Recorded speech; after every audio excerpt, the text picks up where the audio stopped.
네, 오늘 벌써 느헤미야 11번째 시간이고 이제 오늘 마치면 단 한 번 우리 금찬 예배를 우리가 남겨두고 있습니다. 오늘 우리 금초 경배하 찬양팀 좀 우리 감사의 박수 한번 드릴까요? 네, 감사합니다.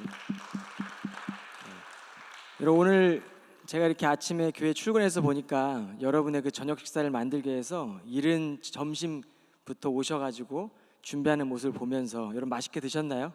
네, 곰탕 너무 맛있었죠? 네네.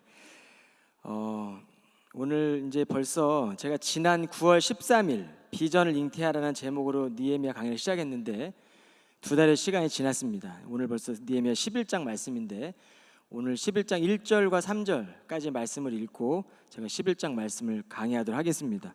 제가 한 절 읽고 여러분들 한 절 교도하겠습니다. 이스라엘 백성의 지도자들은 모두 예루살렘에 정착해 살았다. 그리고 나머지 일반 백성들 중에서는 제비를 뽑아서 10분의 1은 거룩한 성 예루살렘에 살게 하였고 나머지 10분의 9는 각각 자기 고향에 남아서 그대로 살게 하였다.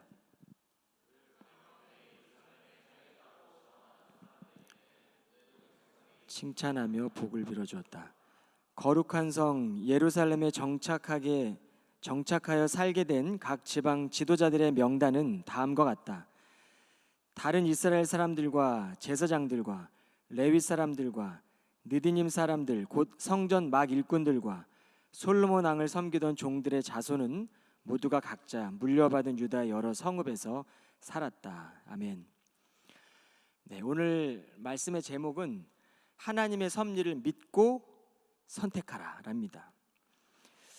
여러분, 지난 제가 이 느헤미야 강의를 시작하면서 비전을 잉태하라는 말씀을 시작한 이유는 이 하나님의 섭리라는 것은 우리가 하나님의 섭리를 믿고 나아간다는 것은 굉장히 놀라운 일입니다.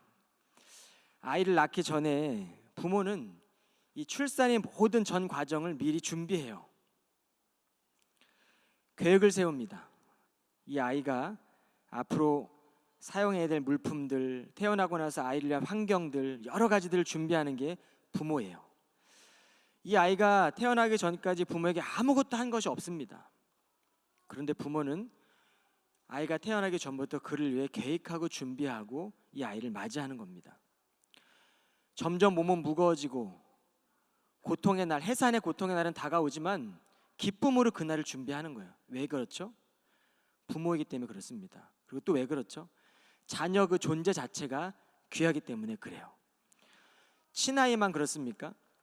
우리가 입양하려고 하는 부모도 마찬가지인데 입양 절차에 따라서 이 아이가 우리 가정에 왔을 때 어떻게 할지를 미리 계획하는 거야.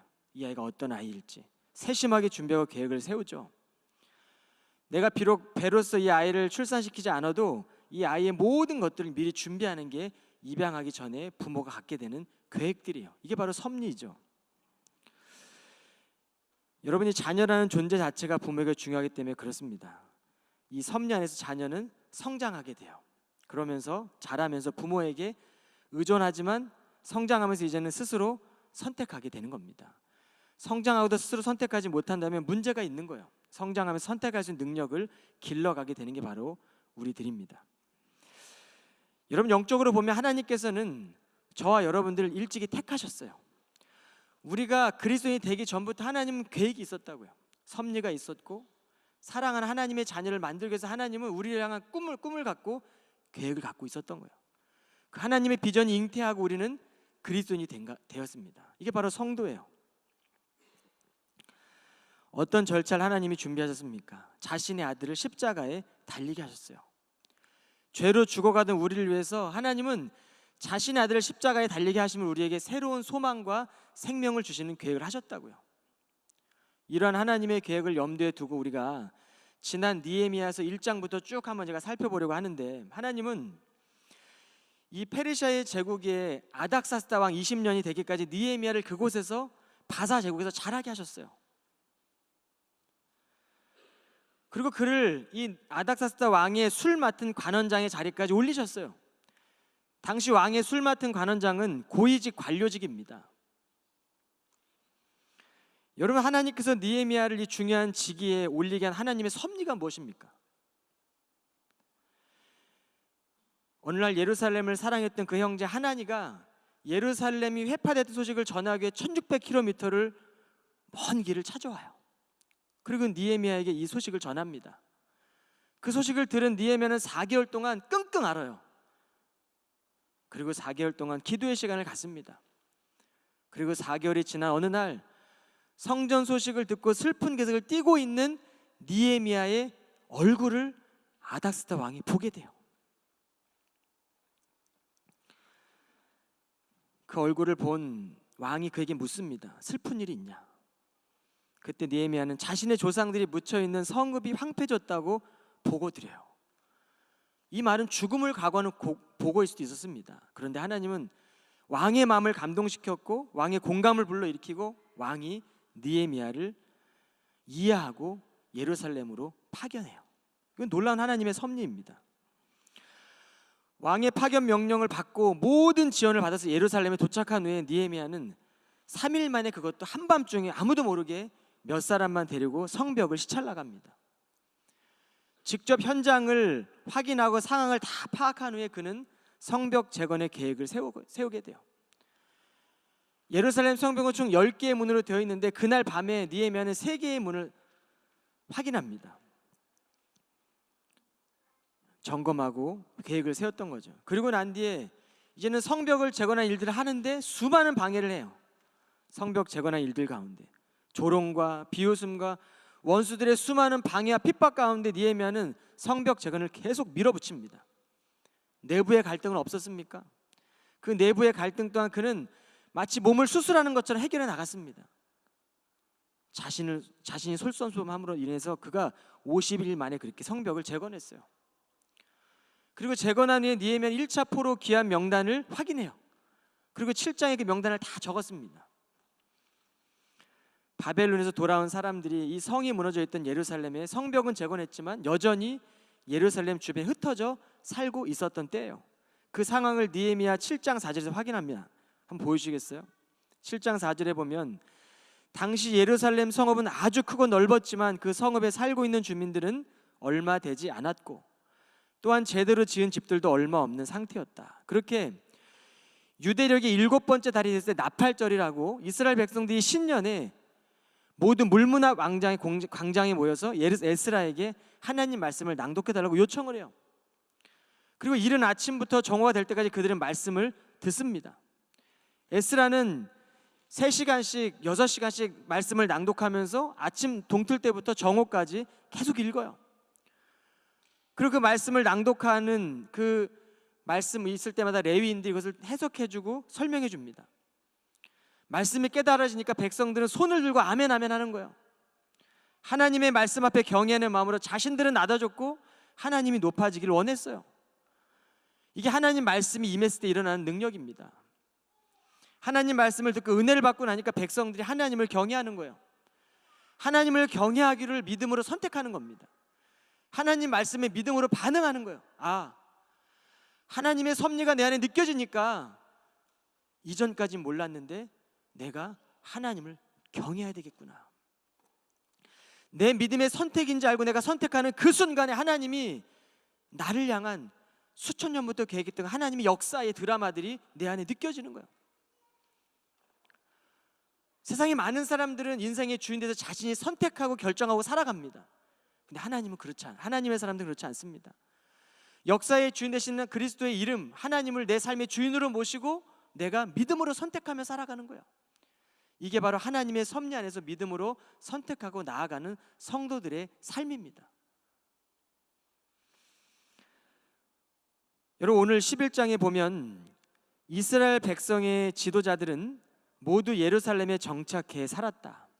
그리고 나머지 일반 백성들 중에서는 제비를 뽑아서 10분의 1은 거룩한 성 예루살렘에 살게 하였고 나머지 10분의 9는 각자 자기 고향에 남아서 그대로 살게 하였다. 여러분이 느헤미야가 이 성벽을 다 거주하고 났는데 거주할 사람이 없는 거예요. 근데 은혜를 받고 나니까 이 백성들이 성벽, 예루살렘 거룩한 성에 들어가 살고 싶은 겁니다. 살고 싶은 사람이 너무 많으니까 제비를 뽑은 거예요. 그리고 10분의 1만을 오늘 거룩한 성 예루살렘에 살게 한 거예요. 여러분, 이 예루살렘은 당시 이스라엘의 수도였잖아요. 근데 오늘날 이 수도와는 좀 다르게 황폐했던 수도였다고요. 가옥도 없고 거주할 곳도 많지 않고 사람이 살기에는 적합한 아직 환경이 안 되었어요. 근데 은혜를 받고 나니까 황폐해도 좋습니다. 부족해도 좋습니다. 거주할 곳이 없어도 괜찮습니다. 그리고 은혜 받은 백성들이 예루살렘 성에서 거주하기 위해 그들이 헌신하는 거예요. 먼저는 이스라엘 백성의 지도자들이 먼저 예루살렘에 정착해 사는 거예요. 솔선수범하면서. 여러분, 내적 부흥이 일어나면 헌신하는 마음이 일어나는 겁니다. 외적인 상황과 상관없이 내적으로 우리가 부흥이 일어나면 외적으로 탄압이 있고 핍박이 고난이 와도 조롱이 와도 우리의 삶이 바뀌는 거예요. 헌신하는 마음이 드는 겁니다. 이게 부흥의 결과예요. 여러분, 그들 중에 일부는 하나님께서 선택하신 사람들로 제비뽑기를 통해 10분의 1이 뽑히게 되었습니다. 여러분이 제비를 뽑아서 10분의 1이 뽑혔을 때 이 일을 주관하신 분이 하나님을 믿었기 때문에 10분의 9의 사람들은 그것에 순종했어요. 결과에 만족했다고요. 여러분, 성도들은 때때로 내가 믿음 생활하면서 내 뜻과 달라도 이게 하나님의 주권 안에 없다면 순종할 수 있는 그 마음이 우리 안에 있어야 돼요. 때로는 내가 이 길을 걸어가다 하나님이 나를 강권적으로 역사하시며 하나님의 섭리에 이끌려서 우리는 그 일을 담대하게 걸어가야 돼요. 아멘. 여러분, 예수님의 12제자 가운데 가룟 유다가 예수님을 팔잖아요. 그리고 그 자책감과 죄책감 때문에 그가 양심의 가책을 스스로 목숨을 끊습니다. 그가 생명을 끊고 난 뒤에 12자리의 제자들의 자리 한 자리가 비었어요. 그리고 난 뒤에 제자들이 새로운 제자를 선발하게 했던 게 뭐냐면 제비뽑기였습니다. 그런데 이 제비를 뽑기 위해서 후보자들 가운데 마띠아는 이미 예수 그리스도의 가르침을 절제적으로 믿고 신뢰했던 사람이었어요. 제자들 모두가 그를 기억했고 추천했습니다. 당시 제비뽑기의 방식은 추천된 2명이 있었는데 그 2명 가운데 이 2사람의 이름을 돌판에 새겼어요. 그리고 그릇에 넣고 난 뒤에 흔들 때 튀어나온 돌에 적힌 이름의 사람을 선발하는 방식이었다고요. 아무나 데려온 게 아닙니다. 이미 제자들이 볼 때 그 2명의 후보자들은 적절한 인물이었어요. 그들은 그리스도를 믿기로 결단했고 절대적으로 하나님 앞에 주권에 순종하며 믿음으로 나아가던 제자들이었다고요. 인물이었다고요. 그런데 마띠아가 뽑힌 거예요. 여러분, 그러면 생각해 보십시오. 마띠아가 뽑혔으면 또 한 사람은 어떻게 됐겠습니까? 뽑히지가 않은 거잖아요. 불편한 일이잖아요. 그러나 마띠아가 선택한 것을 기쁘게 받아들이고 마띠아에게 복을 빌며 축복했을 거예요. 왜? 그는 그리스도인의 사람이었기 때문이에요. 그리스도를 믿는 제자였기 때문에 충분히 그랬을 거라고 저는 생각합니다. 오늘 2절에도 보면 그들 가운데 예루살렘에 살겠다고 자원하는 사람들에게는 모든 백성이 칭찬하며 복을 빌어주었다. 여러분, 예루살렘 성에 들어가지 못했던 10의 9의 사람들과 모든 백성들이 그 안에 들어가는 사람들, 그 사람들의 복을 빌어주고 그들을 칭찬했다는 거예요. 이게 하나님의 백성들의 모습입니다. 오늘날 여러분, 인서울이라는 말을 들어보셨어요? 그런 말이 있어요. 인서울 안에 이 아주 좋은 상위권에 있는 대학들이 몰려있기 때문에 인서울에 들어가야 된다는 거예요. 이 학군에 따라서 대학들이 있는데 뭐 몇 개의 대학들이 이미 다 있더라고요. 그래서 요새 학부모들 보면 그 대학을 다 외워요. 줄줄줄 외우더라고요. 그리고 자녀들을 그 학교를 인서울시키기 위해서 엄청나게 노력합니다. 그런데 여러분, 이 수도권에 학교 입학하기 위해서 치열한 경쟁을 뚫고 성적을 높이고 전략적으로 지원하는 그런 것들이 있는데, 그런 과정 가운데 보면 세상의 방법에는 경쟁이 있죠, 시기가 있죠, 질투가 발생합니다. 이건 세상의 원리예요. 근데 하나님의 방법에서 이 신앙적인 의미에서 보면 이주할 사람들을 선택하게 제비를 뽑았지만 오늘날 신도시와 같지 않기 때문에 정착지역금도 없었고 특별 혜택이 없었음에도 불구하고 저들은 자원하는 마음으로 그 성에 들어갔어요. 예루살렘에 신도시에 들어갔다고요. 그리고 나머지는 못 들어갔어도 그들을 위해 칭찬했다고요. 복을 빌어줬다고요. 이게 하나님 나라의 원리입니다. 여러분, 오늘날 우리가 살아가는 시대는 어떻습니까? 건강한 교회는요, 깊은 헌신과 자신을 내어드리는 자리에 많은 사람들이 몰리게 되어 있어요. 우리 교회는 그런 교회입니다. 우리 교회 간사님, 간사 역할 할 사람이 너무나 많아요. 줄을 서고 있습니다. 건강하기 때문에 그래요. 그런데 간사가 된 분들 열심히 선신하죠. 되지 않은 분들도 그들을 축복해줘요. 여러분도 오늘날 시대가 어떻습니까? 내어드리는 자리가 점차 부담으로 변해버리고 있지는 않습니까? 믿음이 헌신이 싫어서 원치 않는 자리이기 때문에 마치 내가 뽑히기 싫어서 제비를 뽑아야지만 선택할 수 있는 그런 시대가 되지 않았습니까? 그런 교회들이 세상에 얼마나 많습니까? 능력을 잃어버리게 되는 거죠. 서로 말씀을 묵상하고 서로 헌신해야 되고 서로 자원하는 사람들이 많아져야 교회가 건강한 게 아니에요. 그게 영적 부흥의 교회 아니겠습니까? 팀장들 할 때는 너무 많아서 이건 뭐 제비를 뽑아야 되는 그런 상황이 일어나는 거예요. 건강한 교회죠. 임원할 사람들이 너무 많아서 제비를 뽑아야 돼요. 말씀 사경회를 열면은 추천해 갖고 들어야 돼요. 꽉꽉 차기 때문에 들어올 자리가 없는 겁니다. 이게 바로 내적 부흥의 결과예요. 이게 하나님의 섭리를 믿고 걸어오면서 우리 안에 있는 놀라운 일들이라는 겁니다. 여러분, 당시 지도자들이 안정화되지 않았던 그 땅, 예루살렘 도시로 들어갑니다. 거주하기로. 그리고 오늘 말씀에 보면 자원하는 마음으로 들어가요. 여러분, 우리가 은혜 받고 나면 부흥이 임한 내 마음에는요 일어나는 특징이, 첫째는 뭐냐면 자원하는 마음이 들어간다는 거예요. 시키지 않아도 하고 싶은 겁니다. 누가 말하지 않아도 예배 참석하고 싶고, 누가 말하지 않아도 기도하고 싶고, 끝까지 기도의 자리를 지키고 싶고, 핍박이 와도 계속 십자가 앞으로 나아가고 싶고, 밤이면 주님 앞에 나서 기도하고, 교회 위에 기도하고, 목회자들 위해 기도하고, 사역자들 위해 기도하고, 직분자들 위해 기도하고, 지체들 위해 기도하고, 팀원들 위해 기도하고 싶은 게 바로 내적 부흥할 때 일어나는 마음이에요. 그런 마음이 어떻게 시기심이 들어올 수 있어요? 어떻게 경쟁이 들어올 수 있습니까?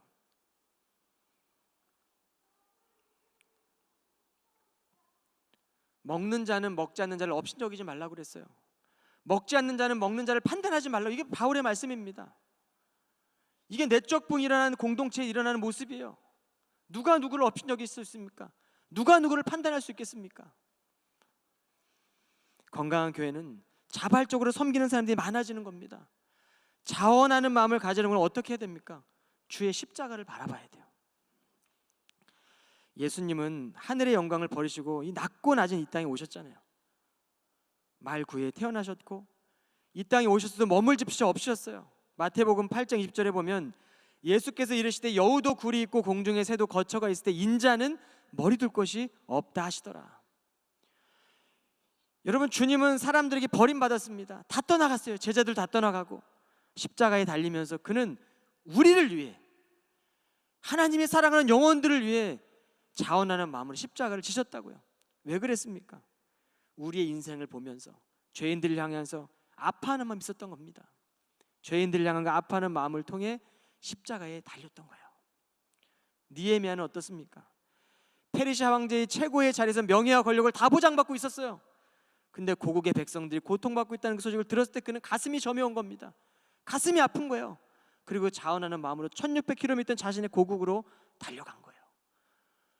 그리고 자신을 희생하면서 내려놓으면서 성벽을 재건한 겁니다. 그 믿음의 일들을 통해서 에스라가 하나님 말씀을 낭독할 놀라운 부흥이 일어난 거예요. 여러분, 이스라엘 백성들에게 있었던 예루살렘은요, 오늘 말씀해 보니까 거룩한 성이었어요. 거룩한 성 예루살렘.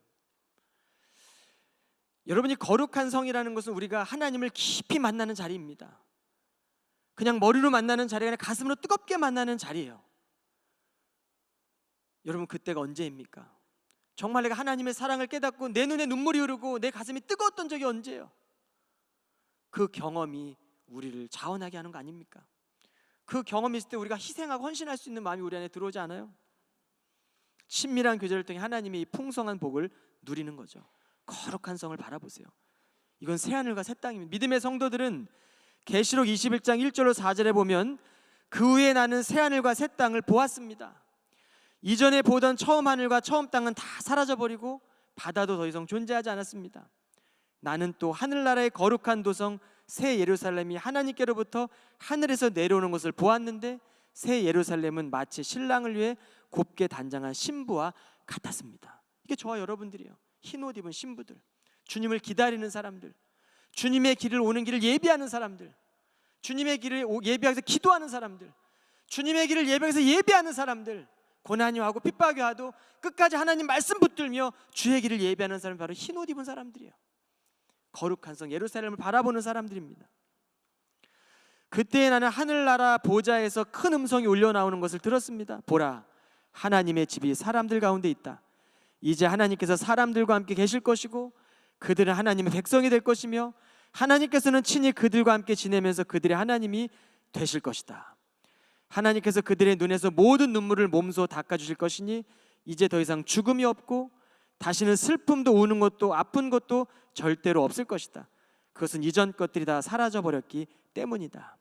여러분, 성경은요 흰옷 입은 자들을요 환난에서 나온 자들로 묘사하고 있어요. 그러니까 우리가 주님을 위해서 고난을 감수할 때마다 하나 우리 흰옷을 입혀주시는 거예요. 사도 바울의 삶을 보십시오. 느헤미야의 삶을 보십시오. 고생의 일을 자처하고 가잖아요. 이 땅에서 주의 이름을 부르는 사람들은 많습니다. 그런데 정말 새 예루살렘을 향하여 우리가 그 영광을 위해 나아가는 사람들, 고난과 때로는 눈물이 있을 수 있지만 그 길을 걸어가는 사람들, 주님은 그 눈물 다 닦아주시겠다고 오늘 약속하신 거예요. 여러분, 건강한 교회는 상대방의 눈물을 내 눈물처럼 여기고 상대방의 아픔을 내가 함께 짊어지려고 하는 자원하는 사람들이 많아지는 게 바로 건강한 교회예요. 교회는 단지 말을 많이 하는 사람들이 아닙니다.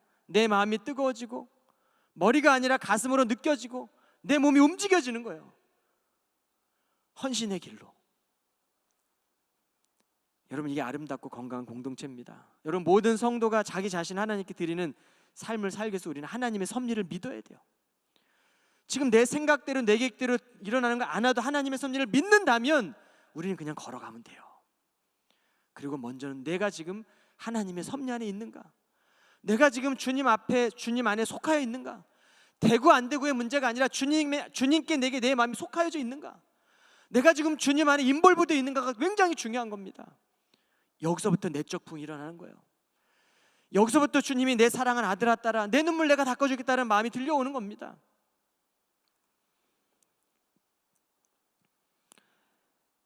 그러므로 우리가 하나님의 마음으로 섬기고 헌신할 때 바로 그 자리에 하나님의 영광이 나타나는 거예요. 3절로 9절은 이제 예루살렘에 거주하기로 한 유대인과 베냐민 지파의 가문들의 명단이에요. 12장까지 계속 족보가 나옵니다. 3절로 9절에 보면 보여주세요. 6절만 보겠습니다. 예루살렘에 정착한 베레스의 자손들은 다 합쳐 468명으로 그들은 전부 용사였다. 여러분, 흰옷 입은 사람들은요 용사예요. 싸우는 용사가 아니라 믿음의 용사라고요. 상대방의 아픔을 내 눈물처럼 느끼며 아파하는 용사들, 하나님의 뜻을 따라 끝까지 지키는, 거주하기 위해서 그 땅에 들어갔던 용사들이라는 거예요. 그 용사들이 468명이라고 성경 기록하고 있어요. 10절로 14절에 보면 예루살렘 성에 거주한 제사장 가문의 명단이 나와요. 제사장은 오늘날 목회자들이잖아요. 여러분, 여기 보면 예루살렘에 거주했던 제사장 가문에 보면 아마세 가문의 용사들이 128명이었는데 오늘 이 제사장들 가운데는 성전에 들어가서 제사 기구를 분향하고 이런 제사장의 이 제사를 드리기 위한 것들을 준비하는 일을 하는 제사장도 있었지만 이 제사장 가운데는 용맹한, 14절에 보면 아마세의 친척들 중에는 128명의 용사들이 있었다. 그들의 지도자는 하그돌림의 아들 삽디엘이었다. 여러분, 제사장 중에서도요 하나님의 전을 맡아서 돌보는 사람이 있었는가 하면 이 교회를 지키기 위해서 하나님의 뜻을 위해 울며 불며 용맹한 자들이 128명 있었다는 겁니다. 성전을 수호하기 위해서 있었던 사람들을 가리키고 있는 거예요. 15절로 18절에 보면 레위인 가문과 대표자들의 명단이 나와요. 여러분, 레위인들은 누구입니까? 교회 직분자들이요. 집사, 권사, 장로, 성가대, 팀장들, 임원들, 직분자들. 오늘 말씀을 마치고 나면은 밴을 통해서 청년들을 운행하는 그런 섬기는 사람들, 밥을 해주시는 분들, 오늘 찬양팀이 다 레위 지파들인 거예요. 내가 교회를 위해 헌신하고 내가 교회를 어떤 걸 하고 있다고 다 레위 집한 겁니다. 기능은 다 달라요. 우리가 기능의 가치를 판단할 수 없습니다. 그러나 주님은 판단할 거예요. 너의 헌신이 어떤 것인지, 어떠한 마음으로 헌신했는지를 주님은 중요하게 여기신다는 겁니다. 레위인들은 모두가 동일한 일을 한 건 아니지만 각자의 은사에 충성하던 자들을 오늘 찾으시는 거예요. 믿음의 용사를 찾고 있는 겁니다. 오늘도 하나님은 어떤 마음으로 하고 있는지 내적 부흥을 통해서. 19절 23절에 보면 예루살렘 거주했던 문지기들과 느디님 사람들과 성가대원들의 명단을 기록하고 있어요. 예루살렘 성에서 찬양을 통해 봉사하던 사람들, 슬픔과 고통을 잊게 하기 위해서 찬양을 통해 봉사하던 사람들. 문지기 역할들 어떤 역할입니까? 오늘 교회 문지기들 역할 어떤 역할이에요? 문지기는 그 당시에는 성전들의 문들을 지켰던, 부정한 자들이 성전을 침범하지 못하게 했던 일들을 하는 사람들이었어요. 그런데 오늘날 어떤 사람들입니까? 교회에 침투해서 교회 공동체를 깨트리려고 하는 이단들, 잘못된 사상을 가리키는 사람들을 지키는 사람들은 문지기들인 거예요. 교회에 침투하지 못하도록 차단한 역할을 했던 것을 우리가 적용해 볼 수 있어요. 성가대는 누굽니까? 불평과 불만 소리가 교회 공동체에 가득할 때 찬양과 기쁨으로 바꿔주는 사람들, 하나님을 찬양하라, 여호와를 찬양한 것이 우리의 힘이다라고 고백하는 사람들이 교회에 많아져야 돼요. 이 사람들의 기록을 하고 있는 거예요. 25절로 36절에 보면 예루살렘의 유다 귀환들 가운데 주요 거주지를 기록했어요. 이제는 성 밖에 있던 주요 거주지들 쭉 보면 다른 거 제가 얘기하지 않을 겁니다. 33절에 보면 라마를 기억하세요. 라마라는 지역이 어떻습니까? 많이 들어보던 지역 아니에요? 라마라는 지역은 이 엘가나와 한나의 고향입니다. 한나의 자녀가 누굽니까? 하나님께 기도해서 얻은 아들이에요. 기도해서 얻은 그 사무엘은요, 그 라마에서 태어났는데 하나님의 위대한 영적 지도자가 되었습니다. 위기의 때 사무엘은 이스라엘을 지도하는, 이스라엘의 번영의 초석을 다했던 지도자였어요. 사무엘상 1장 19절과 11절 보여주세요. 다음 날 아침 엘가나 가족은 일어나서 주 앞에 예배를 드리고 라마에 있는 집으로 돌아갔다. 그리고 엘가나와 아내 한나가 잠자리를 같이 하자 주께서는 한나를 기억하시고 그녀의 간구를 들어주셨다. 2장 11절 보여주세요. 엘가나는 라마에 있는 집, 자기 집으로 돌아갔지만 어린 사무엘은 엘리 제사장 밑에서 주를 섬기는 일을 했다. 여러분, 오늘날도 기독교 역사를 보면 이 말씀이 임했을 때 놀라운 부흥이 있었습니다. 여기 메가지 스트리트도 마찬가지예요. 교회에 부흥이 있던 시대에는요, 빽빽하게 교회에 들어갈 자리가 없었어요. 그 부흥의 시기에는 정치, 경제, 사회, 문화가 다 하나님 원하시는 길로 가는 역사를 볼 수 있어요. 오늘날 시대는 어떻습니까? 오늘날 미국 시대가 어때요? 정치, 문화, 사회, 경제, 스포츠 모든 분야가 어떻습니까? 물론 지금도 하나님 나라를 위해 싸우는 많은 사람들이 있습니다. 그러나 우리가 살아가는 시대의 가치가 무엇입니까? 성적인 가치가 무엇입니까? 교육의 가치가 무엇입니까? 경제의 가치가 무엇입니까? 정치의 가치가 무엇입니까? 무엇을 해 걸어가고 있습니까? 절대적인 목적이 있습니까? 절대적인 의미에 우리가 그것들 삶을 향해 나아가고 있어요. 우리는 돌아봐야 됩니다. 이제 우리는 마음의 성전을 재건해야 될 때예요. 반주해 주세요. 여러분, 우리가 가정과 일터와 학업과 이 현장마다 하나님의 말씀이 임하면요, 하나님의 임하에는 그곳에는 범죄가 줄어들어요. 성실한 사람들이 되게 합니다. 가정에는 성실한 남편이 만들어지는 거예요. 가정에 말씀이 임하면 성실한 아내가 되는 겁니다. 남편을 존중하는 아내가 되어지는 거예요. 이게 가정의 부흥이 임하는 결과입니다. 교회도 마찬가지입니다.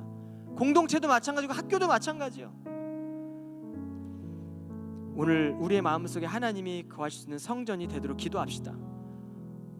고린도서 6장 19절에 보면 여러분의 몸은 성령의 집입니다.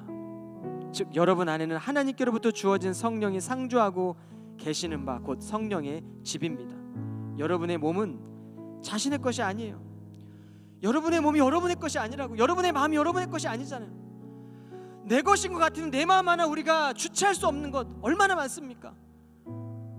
울고 싶지 않은 눈물이 흐르고 내 마음을 주체할 수가 없는 거예요. 하나님 말씀을 향해 가고 싶지만 내가 죄의 유혹을 향해 끌려가고 있어. 어느 날 보면 내 마음인데, 내 몸인데 내 뜻대로 되지 않는 것이 우리의 몸입니다. 그래서 주님이 돌아가신 거예요. 그리고 주님이 하나님의 섭리안에서 우리를 부르셨다고요. 성도로, 그리스도인으로. 우리는 그 그리스도인이 되었던 겁니다. 이제는 우리가 새하늘과 새 땅을 바라보며 저 십자가 바라보며 날마다 걸어가는 거예요. 예배의 자리, 기도의 자리를 포기하지 마십시오. 날마다 밤낮으로 교회 나와 기도하십시오. 기도하는 사람들이 있어요. 낮에도 기도하는 사람들이 우리 교회에 있고 밤에도 기도하는 사람이 있습니다. 여러분, 그러한 청년들이 돼야 돼요. 이 금요일 밤에 여러분 이곳에 와서 여러분 예배하는 이유가 무엇입니까? 하나님, 내가 상대적 진리를 따라가지 않겠습니다. 절대적 진리를 향해 내 마음을 드리겠습니다. 내 생명 드리겠습니다. 내 생명 기쁨의 제물로 드리겠습니다. 하나님, 한평생 살지만 이 한 번뿐인 인생에 반드시 심판이 있는데 우리는 이제 그 심판이 아니라 생명의 멸류관을 받는 그날이니 오늘 내가 그날을 향하여 걸어가겠습니다. 주님이 오시는 그날을 향하여 내가 준비하며 더 가까이 나아가며 주의 길을 예비하겠습니다. 흰 옷 입은 천사로서 고난이 올 때마다, 눈물을 흘릴 때마다 내 눈물 닦아주실 그 주님을 기다리며 내가 주님 바라보겠습니다. 하나님, 나를 통해 주님의 뜻을 이루어 주십시오. 이미 내가 그리스도인으로 어려운 길을 선택하고 걸어가지만 주님, 물질적인 편안함이 아니라, 개인적인 안정이 아니라 하나님의 뜻을 추구하며 살아가겠습니다. 믿음의 자리를 지키며 자원하는 마음으로 하나님을 따르는 삶을 살아가겠습니다. 섬김의 본이 되신 하나님, 자원해서 우리를 사랑하신 예수 그리스도, 그 주님 바라보며 그분의 나라를 먼저 구하고 그 뜻을 위하며 헌신하는 삶을 살아가겠다고 하는 것이 바로 오늘 본문의 말씀이에요. 그 사람들을 주님이 다 기록했다고요. 12장에도 다 기록했다고. 이제 13장 한 장 남았어요. 낙성식을 하면 축하 예배를 드립니다. 성벽을 향해서 막 많은 사람들이 성벽을 돌아요. 여러분, 오늘 이 찬양은요, 사람을 살리는 노래입니다. 여러분이 사람을 살려야 돼요. 이 금요일 밤에 내 시간을 포기하고 예배 자리에 나온 여러분들이 사람을 살려야 돼요. 우리 교회를 살려야 됩니다. 저는 분명히 믿어요. 여러분들이 교회를 살릴 겁니다. 여러분들이 학교를 살릴 거예요. 여러분들이 가정을 살릴 겁니다. 여러분들이 앞으로 민족을 변화시킬 거예요. 느헤미야가 그랬습니다. 사무엘이 그랬어요. 오늘 이 밤에 여러분의 삶에 사람이 살린 하나님 말씀이 부흥이 임하기를 축원합니다. 아멘.